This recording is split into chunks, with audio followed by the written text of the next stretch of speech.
এই রোদ্রের ভিতরে এই এত বড় একটা ভারী ব্যাগ নিয়ে দেখা গেল আমাদের চলাফেরাটা অনেক কষ্ট হয়ে যায়, শরীরের একটা ক্লান্তি ব্যাপার স্যাপার আছে। মোহাম্মদ ইয়াসিনের বয়স ৩৫। গত ৭ বছর ধরে ঢাকায় পার্সেল ডেলিভারির কাজ করেন। তার আয় নির্ভর করে প্রতিদিন সে কতগুলো পার্সেল ডেলিভারি করতে পারছেন তার উপর।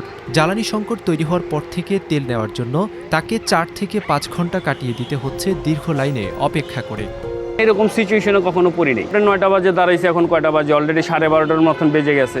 প্রায় ৩.৫ ঘন্টা, যদি এখানে আরও ১-২ ঘন্টা লাগে তার মানে ৪-৫ ঘন্টা এখানে চলে গেল। আমাদের এই কাজ শেষ করতে গেলে এখন আরও মনে করেন আরও ৪-৫ ঘন্টা, মানে আজকে সারাদিন চলে গেল। ২০ এপ্রিল দুপুর 12:30 শাহবাগের বাংলাদেশ মেডিকেল কলেজ হাসপাতালের পেছনের গলিতে দুপুরের রোদের মধ্যে দীর্ঘ লাইনে দাঁড়িয়ে তেলের জন্য অপেক্ষায় আছেন ইয়াসিন। মাথার উপর রোদ, ঘামে ভেজা শরীর, অন্যদিকে কাঁধে পার্সেল বোঝাই বিশাল এক ভারী ব্যাগ। আজ যত দ্রুত সম্ভব ডেলিভারি করা দরকার। কিন্তু ইয়াসিন এখন দাঁড়িয়ে আছে পরিবাগের মেঘনা ফিলিং স্টেশনের তেলের লাইনে।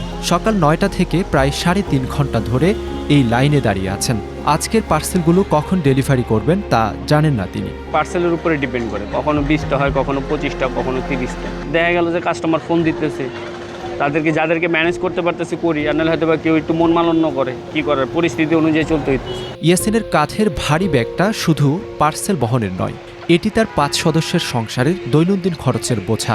আয় অনুযায়ী তো দেখা গেল অনেক সময় অনেক চাহিদা ছেলে সন্তানের পূরণ করতে পারি না। এখন এই চাহিদা পূরণ করতে গেলে তো ইনকামের সাথে ইনকামটা একটু ভালো হইতে হইল। যাতায়াত খরচ, পরিবহন খরচ, এগুলি যখন বাড়বে আমাদের নিত্য প্রয়োজনের উপরও বাড়বে, কিন্তু আমাদের ইনকাম খরচ তো আর বাড়তেছে না। আমাদের যে সময়টা মনে করেন আমাদের দেখা গেল দিয়ে আরেকটা কিছু করতে পারবো, সেই সময়টা এখন আর পাইতেছি না। সোমবার দুপুরভর যখন লাইনে দাঁড়িয়ে ইয়াসিন, তার একদিন আগে তেলের দামও বেড়েছে।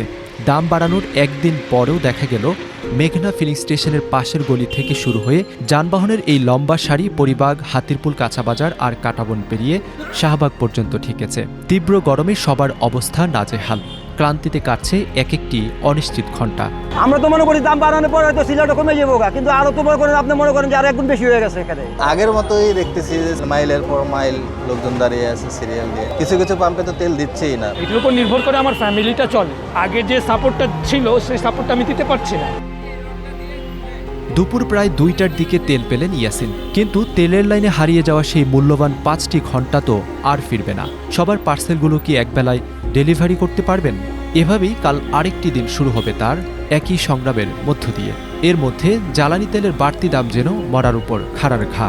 ইয়াসিনের মতো অসংখ্য লড়াকু এই শহরে পেট্রোল পাম্প থেকে বেরিয়ে ছুটে চলেছেন পার্সেল হাতে মানুষের দুয়ারে দুয়ারে। শাহাবুদ্দিন, প্রথম আলো, ঢাকা।